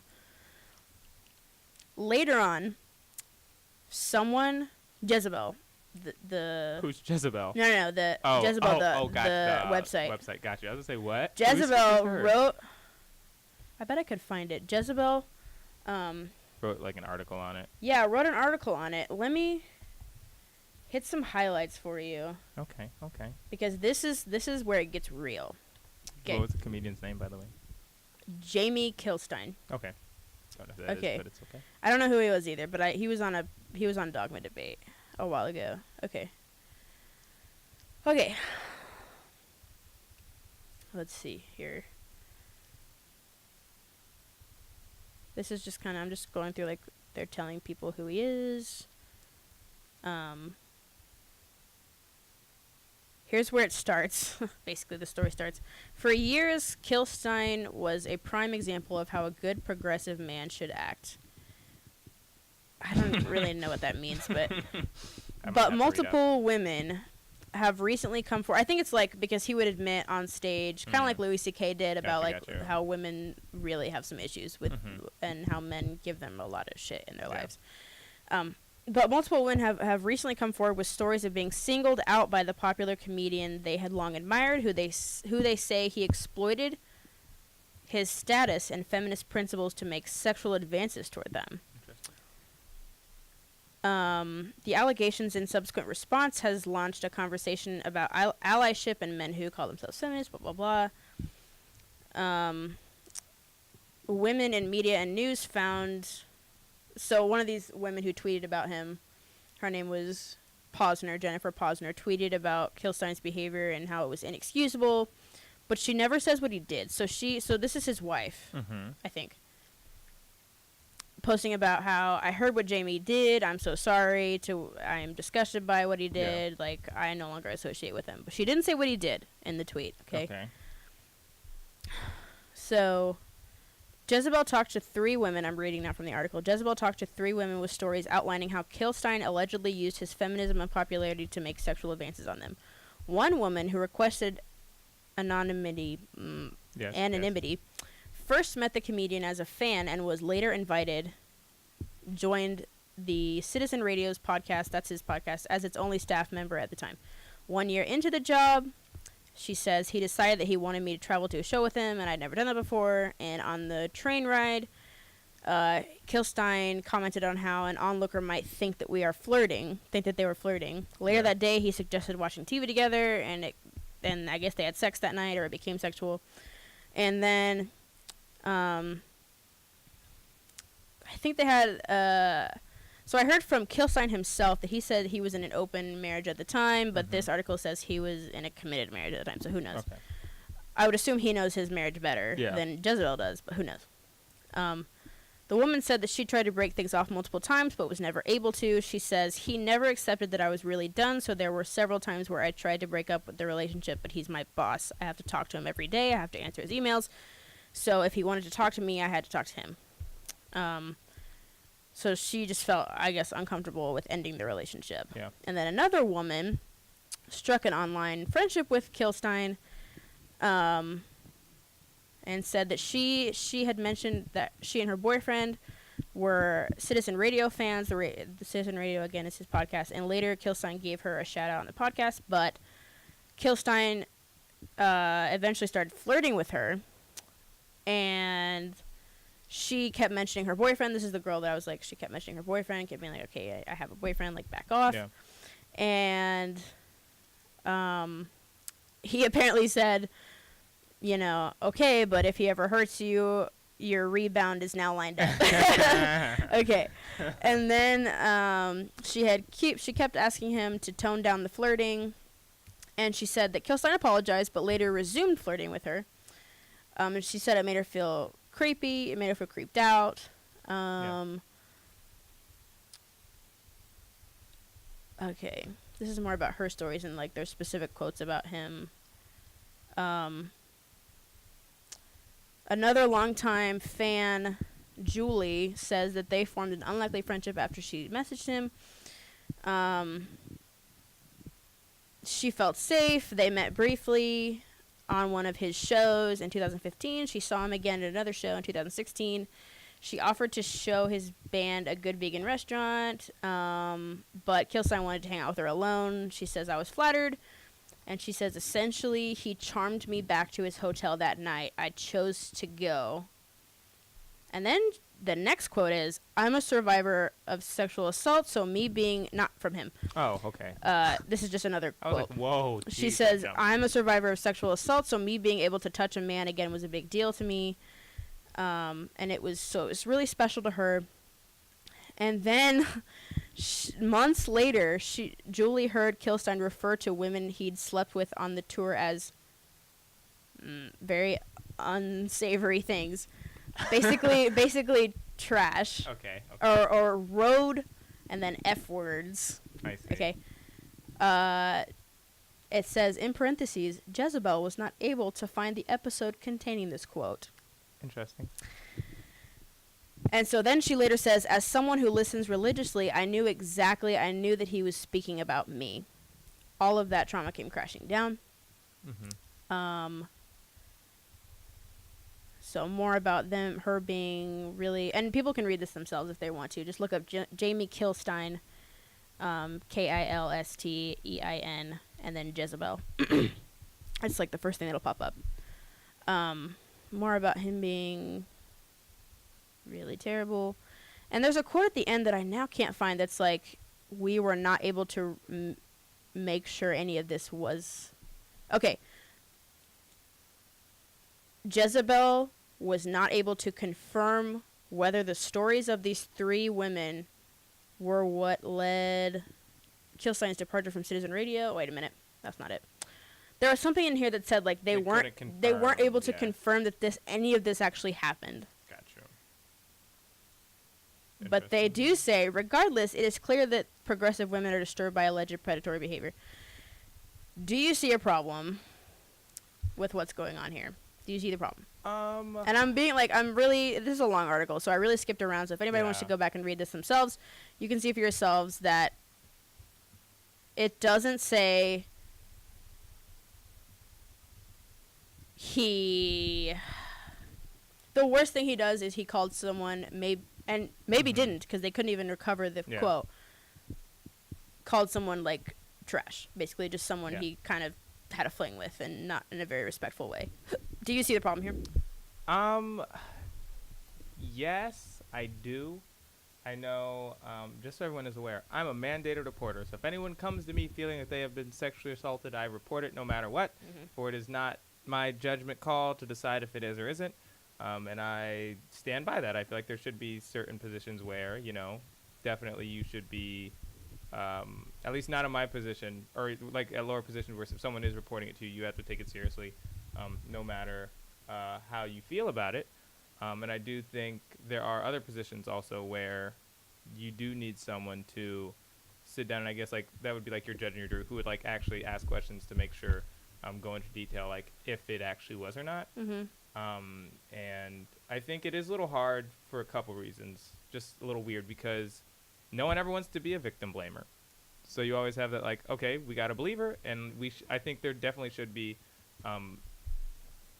where like if someone does say they're sexually assaulted, okay, we believe them, but then it's like we believe them, but we don't necessarily like, I guess we take it seriously, I guess is the best way to put it. We take the accusation seriously as the process goes on to figure it out. But I know us as just like people that like are just watching entertainment, I guess, like not entertainment, but like people that are just absorbing the media to us, I guess it is within our right to then make questions and say, oh, well, do I think this and that? But it is a little weird for us to say that person is that was for sure sexual harassment because we don't really have any training. There's like obviously training and stuff that goes along with distinguishing something between harassment and non-harassment, I guess. That particular case, I don't I don't know. He's a Yeah. comedian too, which is also weird because like their job, like they pull on personal experiences and then like Yeah. exaggerate sometimes. So like I believe she was definitely hurt by what he said. Sure. But But was it warranted? This guy lost his job. uh-huh. Okay, and this guy was basically became a pariah What is in his that? community. It's someone who's ostracized, Oh, someone gotcha, who's gotcha. someone who's kind of the scapegoat almost, like Mhm. someone who's really just hated Yeah. by everybody. Okay. I think that in itself Did it is- warrant that? I mean, so maybe he was rude. Maybe let's Mhm. say at the most he Yeah. was disrespectful. Okay. Let's say at the most he flirted with someone who had a boyfriend,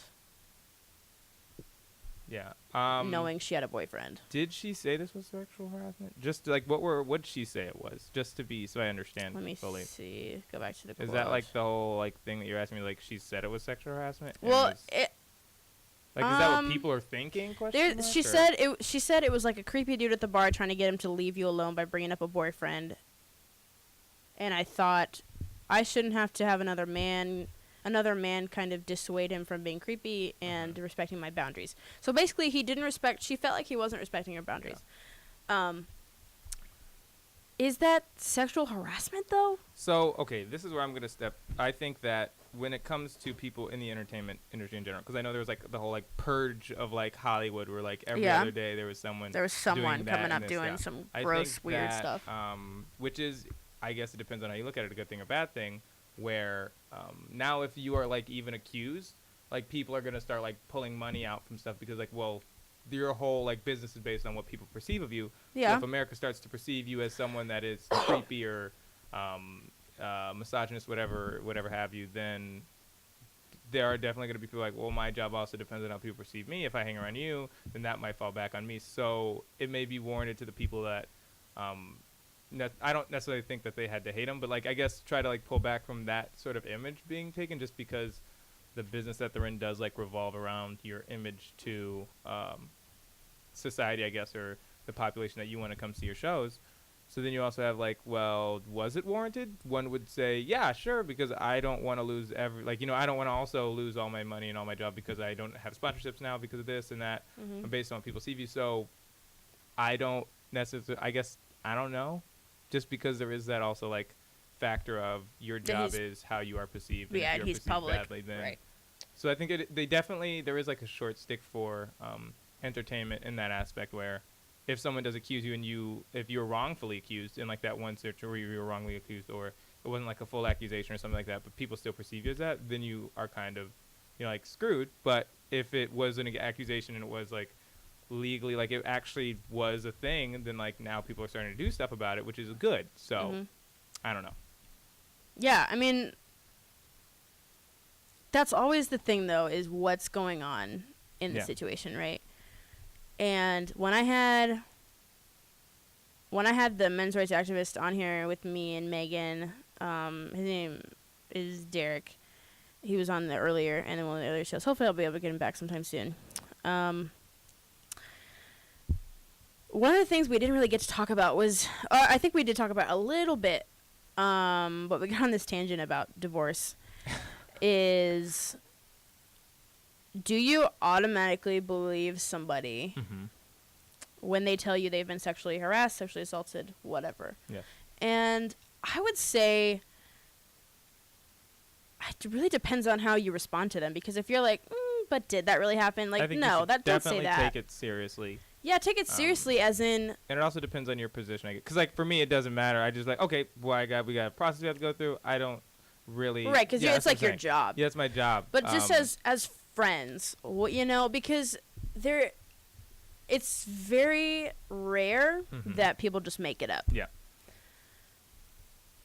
And I think that needs to be said first before I say anything else. I'm pretty sure it's very rare. Something like under 2% of women like make it up. Lie around it, yeah.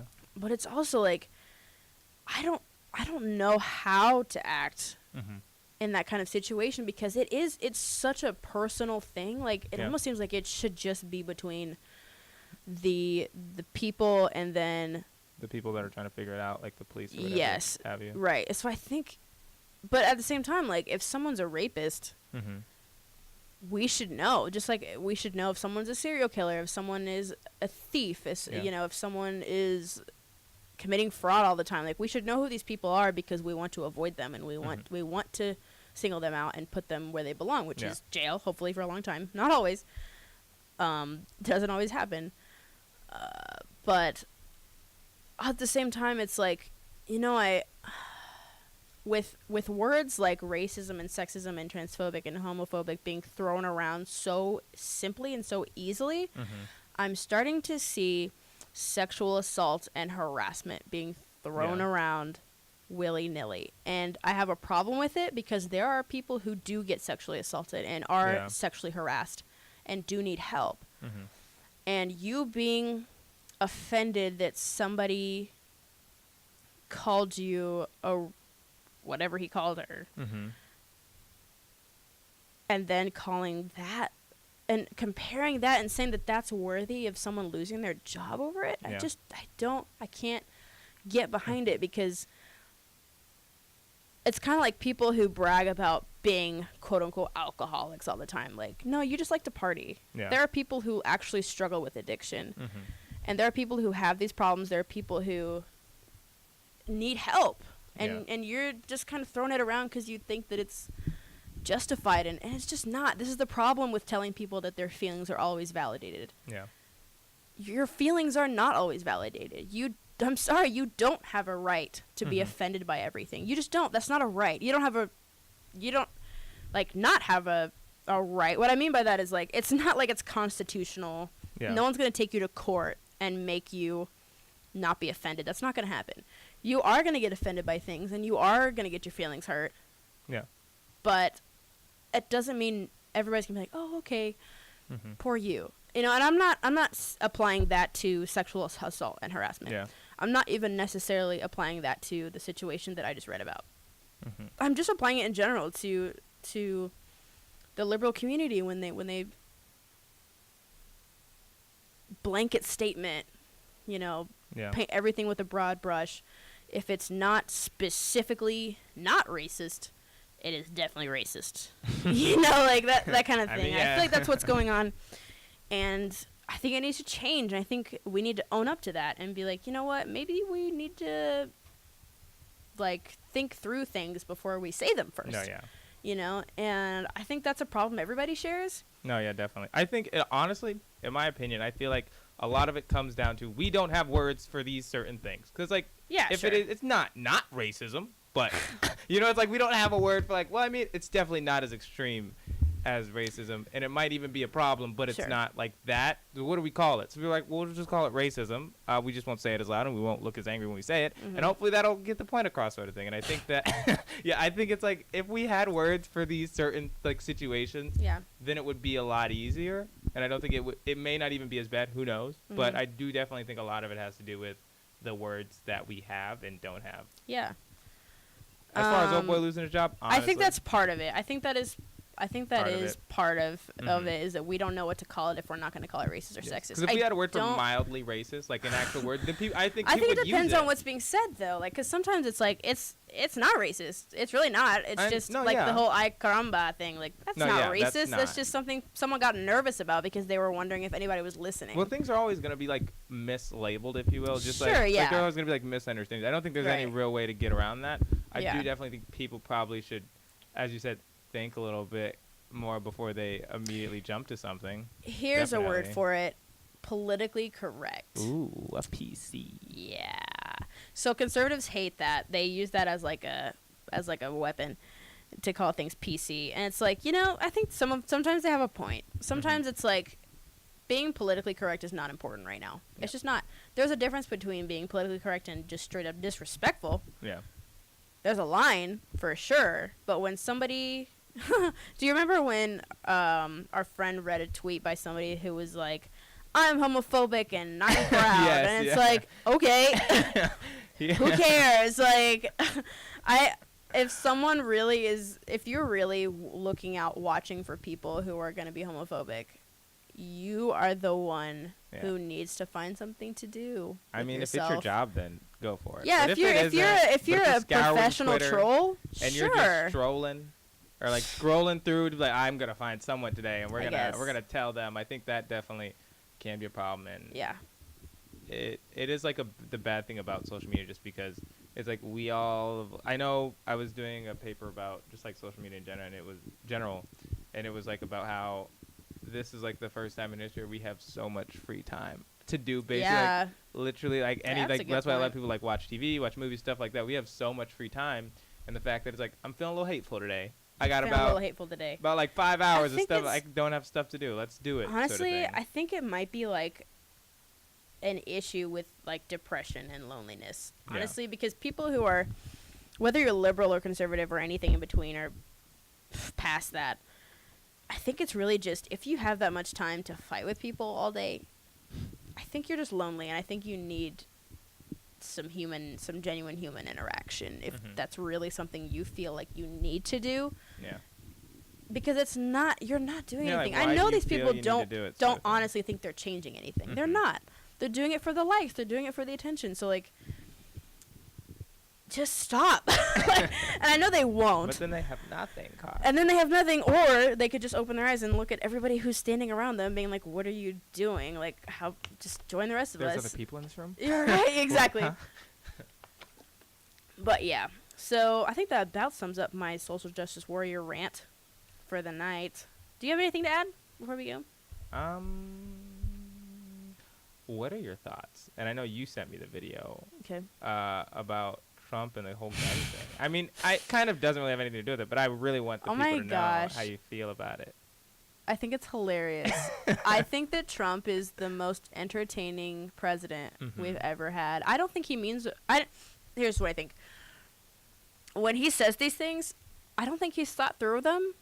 I don't think anybody knows what he's gonna say when he walks in the No. room. Even if they prep him, I think they're like, we Yeah. told him to say this, but he's probably just gonna go with his own thing. We should be prepared for that. I think it's hilarious that it is now backfiring Mm-hmm. on people who were like, yeah, he speaks his mind, and now he's like, give me your guns. I don't care about your rights. I think it's amazing, and I don't think he's on my side. I don't think he is thinking this through at all. I think Mhm. he's an idiot. I have a Honestly, I theory think for I think you. Trump. That Hang one on, hit just let me you finish. there. Let me No, I finish. will, I will. I think Trump himself is a silly old man. So like I don't take anything he says or does seriously. Yeah. So I'm not really upset by anything he does anymore. Mm-hmm. Because I don't No, think yeah. because I don't think there's any real thought behind Find it. it, yeah. So yeah, I don't know what I think. I don't think that's gonna happen. But I think Mhm. it's hilarious that he said it. No, I agree. Also, I do hope that he is Hillary Clinton in a In mask. disguise, yeah. Yeah, what we're talking about, folks, is a video that of a Trevor Noah special where he basically goes into a little depth about what Trump said about the Second Amendment, and Trevor Noah makes a joke about him actually being Hillary in a mask, and I think that's hilarious, and I hope so. that was honestly a That was your treasure. favorite. My favorite was when Pence was like, there will be due process and everything, and Trump was like, or we'll take your guns, and then you can go to court. Like, I thought that was probably... We'll take your guns before yeah. you go to court. Yeah, And that's I think hilarious. The I think video that's showed amazing. me that Trump is just crazy. He's still Oh, human. yeah. He's just insane because any normal don't- person would be like, yeah. yeah, we'll just because she was telling him about like what kind of guns he. He's like, oh really? He's like, I guess we'll just get rid of them, sort of thing. Like that's he was like, yeah. He's like, oh, it's a problem. Okay. Uh-huh. Well, it's not Yeah. anymore. We'll just get I rid think of it's it. hilarious, and I really pity the people who are still behind him. Stephanie told me that like some people are saying, oh well, he just doesn't want to lose votes, and it's like, so all of a sudden he cares about votes. Isn't that why you liked him? Was because he doesn't care about what people think? Mm-hmm. I mean, obviously, because he'll literally say, My boy's crazy. give teachers guns, and then the next day, Well, that's We're because taking their someone he looked over to the side, thought it was his advisor, and she was like, "Guns are the problem." He was like, "Okay, got you." He's like, "We're taking them away are from you saying you everyone." just got confused? Okay, what's your honestly- theory? Is that your theory? So I was brought up to me. What if, all right, that Trump is doing this so he can take guns away from America? That way he can then do like a militia type situation and take over. He's already president, though. No, I understand, but like we're talking about like armies marching through the streets, officially taking over. You know what I mean? Like an Afghanistan type like of a deal. dictator type. I'm in charge now. Oh. And then everyone's like, run! Yeah, run, isn't get your that- guns! And then Isn't it's like, that uh-oh. what the Second Amendment is for in the first Yeah, place? someone brought, and I was like, interesting. The person that brought it up was like, he doesn't know if it is, but it's like that is a possibility, I guess. And if so, bravo. Honestly, you've played all your cards right, Trump. You deserve it. If you can manage to get people to Honestly, give up their guns. if he does that, I'm gonna laugh hysterically because As they come man, into I'd be like, is it just me or have these tables turned? Yeah. How does that medicine taste? Your own flavored? Hmm? These are all office goods. Are they? Yes. So, I'll be honest. I don't think we went into enough depth about the sexual assault and harassment No, we versus did being a not. douchebag thing. Do you want to touch back on that, or Maybe a little bit. okay? Just because I really think it's important to emphasize that I'm not saying I think most rape allegations are false. I Yeah. don't think that at all. But I do think there's a line between being a creeper and being a rapist.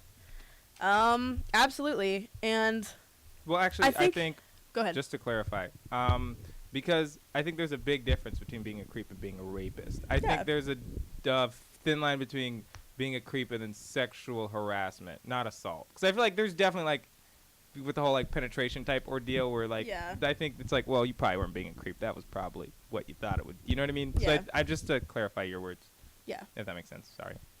definitely. Thank you. No, you're. It gets overwhelming though with all these Hollywood allegations coming out, and it's like, should we listen to his story? Like, should we listen to, like, if all he has to say is no, it was consensual, like, are we supposed to just take that and No. and weigh it, against her? Is like, honestly, the unfortunate thing about these things is that it really is a he said, she said. Mm-hmm. It really is his word against hers. I think at this point it's kind of like statistically speaking, it's just safer to believe them, Yeah. sort of thing. And I guess at least at the moment, Mention why it's safer. Why is it because safer to believe them? if only 2% are lying, we're not gonna like. I think we should just assume because it's like, most situations you're assumed innocent until proven guilty. But if it seems to be the case is for this specific type of like That's offense a good point. that most people are just always guilty. And this is a super serious thing. We should assume that people are guilty until proven innocent. I think it's important to know your society and know your culture because Mhm. this whole problem is the reason that we call it safe to assume that she's telling the truth. He or she is telling the truth Mm-hmm. about being assaulted. They. They, telling the truth. whoever. Is because if you don't believe somebody, the risk of not believing Yeah. somebody who really was assaulted and harassed does so much bad, yeah. irreparable damage to her personally. Mm-hmm. Emotionally, mentally, just everything, because this is why a lot of people don't report it, is because they assume nobody's going to believe them. And when the first person they tell doesn't believe them and it really did happen, We'll never tell anyone, sort of thing. yeah, and it's like, and then this person, and then this man or this female, whoever, is continuing to hurt people. Yeah. Because you shut her down or you shut him down when they try to tell you what happened to them. So that's why it's important to not immediately be like, well, I'm going to need proof. Yeah. That's not, you be there for your friend. No, yeah, definitely. And it's fine I think it's okay if on the inside, if you're like, I don't know if this is really true or not, I'm really conflicted. I think that's normal. Yeah, but for your friend's sake, you probably should For your just friend- be. You don't even have to be right. like, oh, Right. we're gonna get that person. Just be there for them and help them with what they need at the moment. Right. And, of course, the flip side of that is, this is what I hear a lot of people say, well, what about his reputation? If he's innocent, this is going to destroy him. And it's like, for people who are innocent, I'll just say for the sake of, Argument. for the sake of examples, men who have sexual predator on their record, Mm-hmm. that's a big deal. No, yeah. I'm definitely. not dismissing that. That's a big deal, and especially if they're innocent. That's, you know, are they gonna find jobs? Like, is anyone ever gonna date them again? Like, are they ever gonna find love? Like, it's a big deal. For sure. I don't know how it weighs against the trauma other side, yeah. I don't know. I really don't. I mean, I don't know if those two things are equal. Maybe they are. Maybe one of them is a little worse than the other. I don't know. Right now, I'm going to say, like, definitely just be supportive in general. You know? Yeah. I don't think that... I don't know. Because these things are so tricky. They're so tricky. Because they're not always situations like Brock. No, yeah. What's his face? Old swimmer guy? Yeah. Whatever. The guy who clearly raped, Yeah. clearly assaulted an unconscious woman behind a dumpster or some depraved crap like that. Situations aren't always that like crystal that, clear. yeah. They're not. And I think that should be acknowledged. And when it's something like someone's giving you attention you don't want, please don't call that harassment. Or, well, I mean, being catcalled is different. Yeah. And being actually harassed, like, at the workplace is different. Having someone flirt with you who you don't want to flirt with you, please don't call that harassment because, like I said earlier, it diminishes the meaning of harassment. I'll have you know, actually, Carson. Go ahead. During RA training, when we like had like the Title IX like harassment, sexual harassment stuff, it was brought up that if someone says anything that makes you feel uncomfortable, it technically is harassment, but like I don't know if they said you had to let them know, but it's like they have to be aware that you're uncomfortable sort of thing. Yeah. Where like for it to be like something, because no one can read your mind sort of stuff. Right, yeah. So it's like if someone says something that makes you feel uncomfortable or does something that makes you feel uncomfortable, you can technically report that, but then like that's where it would be reported as sexual harassment, and then they would do the procedures to really figure out what it is. Makes me uncomfortable when my teacher assigns a test. Excuse me. I'm gonna have to report you. I do. I had to say it. I'm sorry. No. Anyway, no. I think that's a great point to bring up too. Is that they have to know. You have to communicate these things, because if and I'm not hopefully trying to not blame, but no, there yeah. definitely has to If be, you like, don't some say sort of- anything and then something happens and you're trying to explain, and it's like, well, you know, was he aware that you didn't want this? And it's like, and that's where it becomes, and I think that's also why, that's where you kind of trip into some victim blaming, and I get it. And I think that's why there are like people trained to handle these exact situations. As a civilian, I don't know how to handle like what to think or what not to think or where the law. Sure. So I think there definitely is a line where it's like, okay, I just don't know, and someone has to figure this out for me, which a lot of people don't like, and they try to do it themselves, and that's where victim blaming come in, or just assuming someone's in a certain position. And I think that's why you do have like certain people that go through in-depth training on this. It's like part of their job too. Know if it's sexual harassment, know who's in the wrong, know who's not, know, because there are some situations where like technically both were in the wrong, and then it's like, well, I definitely don't know what's happening there. Right. And there are people that are trained to handle those situations, and they should, and they just give us the info. They can then either say this person's wrong or they say nothing, and we just have to be happy with that. But I do, on the whole Hollywood aspect, I do want to say that just like though people are being accused and things are happening, with the whole just because everyone in the entertainment business knows that Hollywood was like sexual like it was all over the place for like decades ago, and just having the like people wouldn't say anything because like everyone knows everyone. If I say something, he's friends with him, and then I'm not gonna get a job. Yeah, you're gonna get blackballed. And the fact that now people are starting to come out and things are actually happening is pretty. And then you have people from like forever going and say, yeah, that happened to me, sort of thing. And then that's why so I do think it's good, like at least in that aspect of it, because nothing was happening for so long and everyone knew it was happening, sort of thing, and people were super complacent. And people were ignoring it. Yeah, I think that is a step. It's like sort of like the new cut, like it was the purge of Hollywood. Like it was definitely well needed, and it is like at its most extreme, I think, in entertainment, just because reputation is everything. But I don't know necessarily like what are the requirements to be put on the like sexual, like the actual like the list that us people would get, sexual harassment or predator list, and if it is like maybe we need to revise the rules and make it like I don't know, as strict, or I don't know exactly what the rules are now, so I don't even know if this is. I think it's fair to evaluate them. At least evaluate them and say, well, maybe you have to be like actually accused, but then there's some people that aren't accused. Right. So there's like this, I don't know, someone that's smarter than me that knows what they're doing could look over the rules and I guess reevaluate them, just because it does seem to be a problem. And obviously the problem is kind of on both sides, but it's more heavily on the victim side, just because it's like 2% lie. Right. But there is like always, I guess, that 2% where it isn't the case. So maybe reevaluating those to narrow the 2% down, so that it's like, oh, well, we saw that they were lying. I don't. That's really difficult. It is. I think but I think that should be acknowledged. I think people are yeah. kind of scared to acknowledge that, because it's like, well, no, I'm not victim blaming, and I'm not taking, like, when you say I'm not taking sides, people are gonna automatically assume that you're gonna victim You're blame. on the other side, which is weird. Yeah, I know. Yeah, and it sucks, but like I kind of agree with both, because it's like you should You're not right. say that to someone who's been sexually assaulted. Like, There's a time I and don't know place if to I believe. say you cannot. Yeah, I think you should definitely. feel a certain way towards, like, if it's your friend or anyone, it's like, yeah, I should feel like they've obviously experienced something, whatever it was, it's affected them on like a Something's physical, going mental, on. emotional level, and I should feel like I want to help them, confront them, whatever that may be. But I also may feel like, well, I don't know necessarily like if it was this or what exactly happened, so I'm going to be neutral on that aspect. But you definitely should be there for the person. That if they're, especially if they're important in your life in any way, shape, or form, you should always be there for them.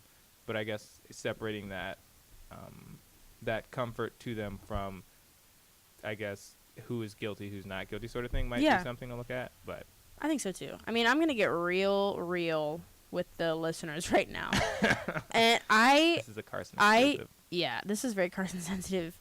When I was in high school, I had a real issue with boundaries, like physical boundaries with other women. Like I was doing like I was grabbing them sometimes, and like I didn't like I wasn't trying to do anything. Like, it was all jokes in my mind.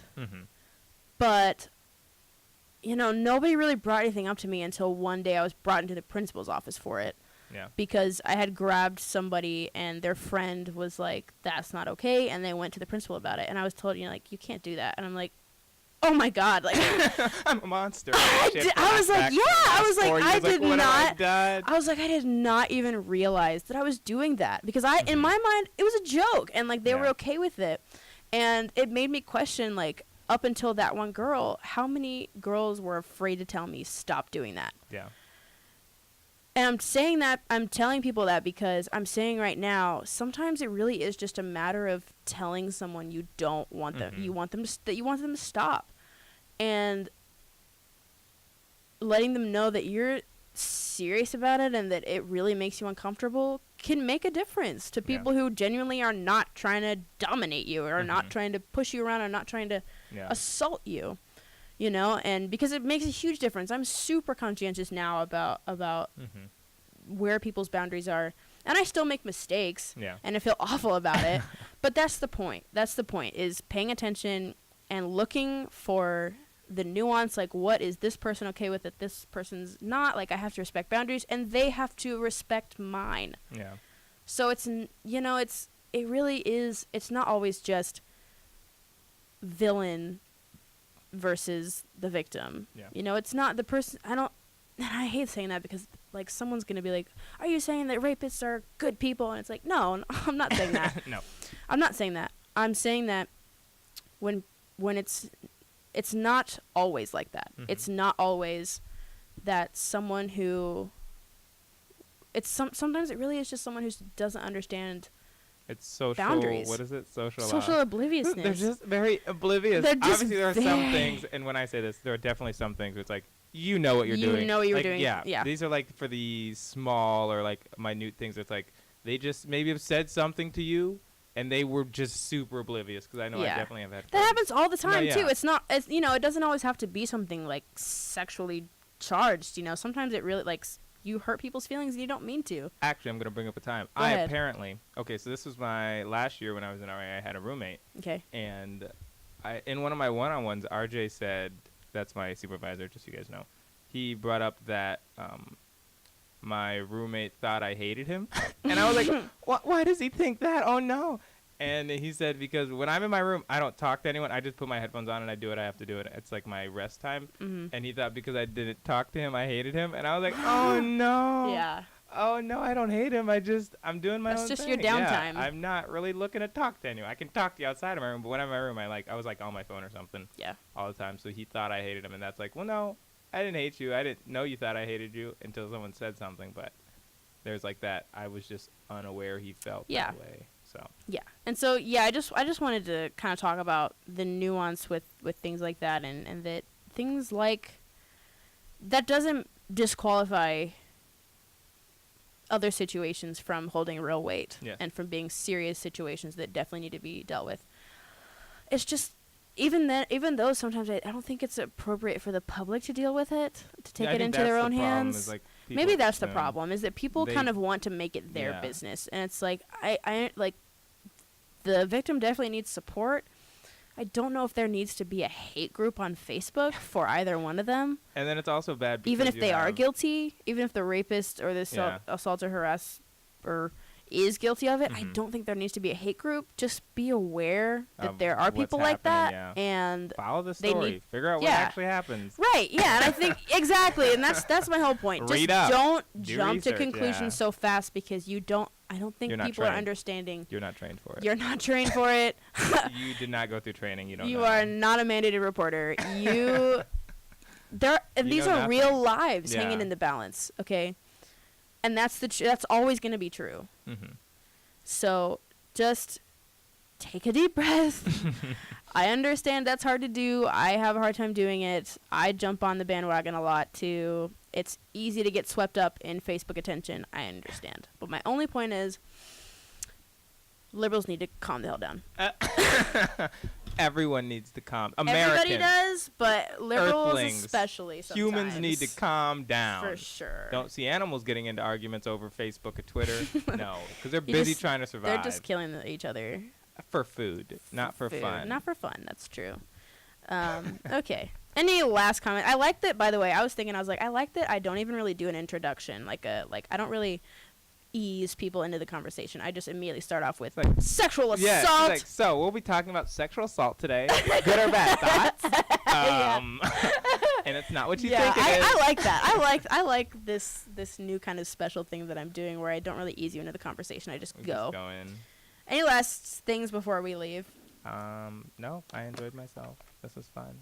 Good, me too. I said a lot of things that I hope resonate with some people, that I hope maybe open some people's eyes who are guilty of these things. I know I myself am guilty of a lot of these mentalities, this kind of mob tribalistic mentality sometimes, definitely am. I'm just saying we need to work on it. Stephanie, would you like to make any comments other than the two that you made for the last 2 hours? Okay, well, thank you so much for listening tonight. My name is Carson Lopez, and this is Coalition M, and I will see you guys next week.